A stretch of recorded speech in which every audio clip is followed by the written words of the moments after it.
सबसे पहले आज भारत रत्न श्रीमान अटल बिहारी वाजपेयी जी की जन्म जयंती है। ये रीवा क्षेत्र अटल जी के बहुत प्रिय क्षेत्रों में से रीवा क्षेत्र हुआ करता था और मुझे बताया कि जब वो प्रधानमंत्री बने तब इनके जो वाहन चालक थे वो यहीं के वीर बहादुर सिंह जी थे। तब अटल जी वघेली बोली में ही वीर बहादुर सिंह के साथ बात करते थे। और मित्रों, अटल जी ने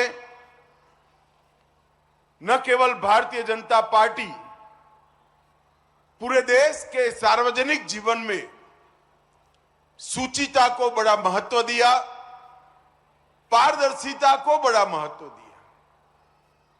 और अटल जी अपने जीवन के कार्यकाल के अपने कर्मों के कारण एक ऐसे नेता की श्रेणी में आ गए जिन्होंने जो बोला वो कर दिखाया। बहुत कम लोग ऐसे हैं जिनका वक्तव्य और जीवन दोनों एक समान होते हैं।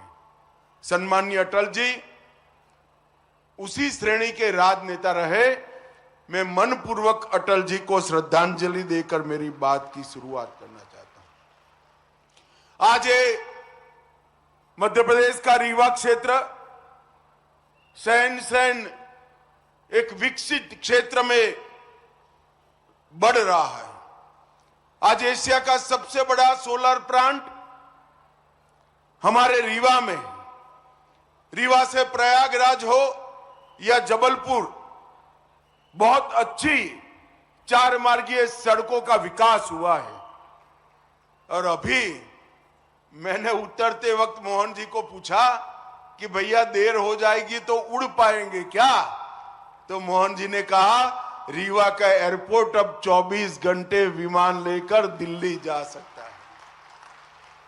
अनेक चीजें हैं जो बताने लायक है, मगर समय हमें परमिट नहीं करता है। मित्रों, आज मुझे उप मुख्यमंत्री साहब मिलने आए थे। उन्होंने कहा था हमारे रीवा में बसामन मामा गौवंश विहार बन रहा है, एक देखने जैसा प्रकल्प है। मैंने उनको बताया था कि मैं जब भी मध्य प्रदेश आऊंगा जरूर रीवा आकर बसावन मामा गौवंश प्रोजेक्ट को देखूंगा। और आज मैं जाकर देख कर आया। एक बहुत अच्छा निदर्शन प्रयोग जो कई सारे किसान का काम करने वाले, गौ पालन का काम करने वाले हमारे अच्छे किसान हैं, उनको आगे मार्गदर्शन कर सकता है। ऐसा एक बहुत अच्छा प्रकल्प यहां बनाया गया है। यहां गौशाला भी है और गौशाला के साथ साथ गाय के गोबर से निर्मित प्राकृतिक खेती की पूरी श्रृंखला और 5 स्तरीय खेती, जो सब्जी भी उगाती है, बेले भी देती है, पपीते जैसे मध्यम कद के फल भी देती है, बीच में चने और छोटे क्रॉप भी होते हैं, दलहन भी होती है और ऊपर फलदार वृक्ष भी होते हैं। 1 एकड़ के अंदर 1.25 लाख रुपए से ज्यादा इनकम देने वाला ये प्रयोग निश्चित रूप से छोटे किसानों के लिए बड़ा आशीर्वाद रूप होने वाला है। इसका आधा भी अगर रीवा के प्रगतिशील किसान अपने खेत में कर ले और एक का देखकर दूसरे, दूसरे से देखकर तीसरे, तीसरे से देखकर चौथे किसान तक ये ट्रांसफॉर्म हो जाए तो रीवा की कृषि आय 2.5 गुना बढ़ने की क्षमता रखती है। ये बहुत अच्छा प्रकल्प है। किसानों को यहां लाकर इसका निदर्शन, प्रगतिशील किसानों को लाकर इसके निदर्शन का प्रयोग करना चाहिए। यहां पर प्राकृतिक खेती करने वाले 2 किसानों का सम्मान किया गया। मित्रों, प्राकृतिक खेती एक ऐसा हमारा परंपरागत प्रयोग है जिसको हम भूल गए। एक ही देसी गाय से 21 एकड़ खेत में खाद के और पेस्टिसाइड्स के उपयोग के बगैर प्राकृतिक खेती होती है। किसान को जगत का ताज कहते हैं, क्योंकि किसान की मेहनत से जो अनाज उत्पन्न होता है वो पूरी दुनिया का, देश का पेट भरने का काम करता है। मगर आप मुझे बताइए भाई, हमें अधिकार है कि वो ही अनाज को जहर से भरकर हम लोगों को खिलाएं। ढेर सारे रोगों के मूल में जाते हैं, चाहे बीपी हो, चाहे डायबिटीज हो, चाहे थायराइड हो। अनेक प्रकार की बीमारियां अनाज में मिश्रित एक केमिकल फर्टिलाइजर से होती है। अब किसान कहेगा मेरी आय का क्या होगा? मगर प्राकृतिक खेती एक ऐसा प्रयोग है जो गौ माता के गोबर और मूत्र के उपयोग से, छोटी छोटी प्राकृतिक चीजों की मिलावट से एक ऐसी व्यवस्था बनती है जो किसान की आय को भी कम नहीं करने देती और उनकी उपज शुद्ध होती है।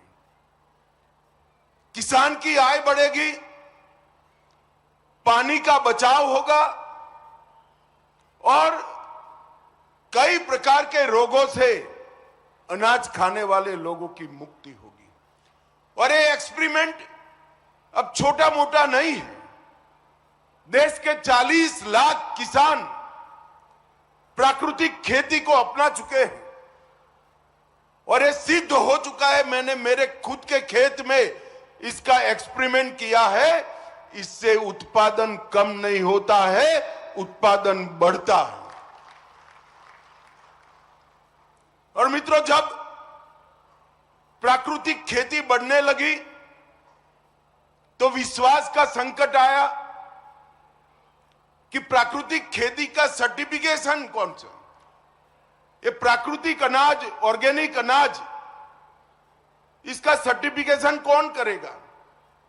नरेंद्र मोदी जी ने सहकारिता मंत्रालय के माध्यम से 2 बड़ी कोऑपरेटिव इसका काम कर रही है, जो प्राकृतिक खेती की उपज का सर्टिफिकेशन लेबोरेटरी में, विश्व के सबसे आधुनिक लेबोरेटरी में इसका परीक्षण, इसका पैकेजिंग, इसका मार्केटिंग और इसका एक्सपोर्ट करने की व्यवस्था की है। और आने वाले दिनों में देश भर में 400 से ज्यादा प्रयोगशालाएं किसान को सर्टिफिकेट देगी कि इसका खेत भी प्राकृतिक है और इसकी उपज भी प्राकृतिक है, जो किसान की आय को लगभग 1.5 गुना बढ़ाएगी। दुनिया भर में बहुत बड़ा बाजार है प्राकृतिक खेती का। पूरी दुनिया मान चुकी है कि ऑर्गेनिक अनाज खाने से, ऑर्गेनिक खाना खाने से स्वास्थ्य अच्छा रहता है। और दुनिया के बाजार में हमारे किसान का ऑर्गेनिक प्रोडक्ट अच्छे से पहुंच पाए, इसके लिए सर्टिफिकेशन चाहिए, साइंटिफिक टेस्टिंग चाहिए, पैकेजिंग आकर्षक चाहिए और मार्केटिंग की व्यवस्था चाहिए।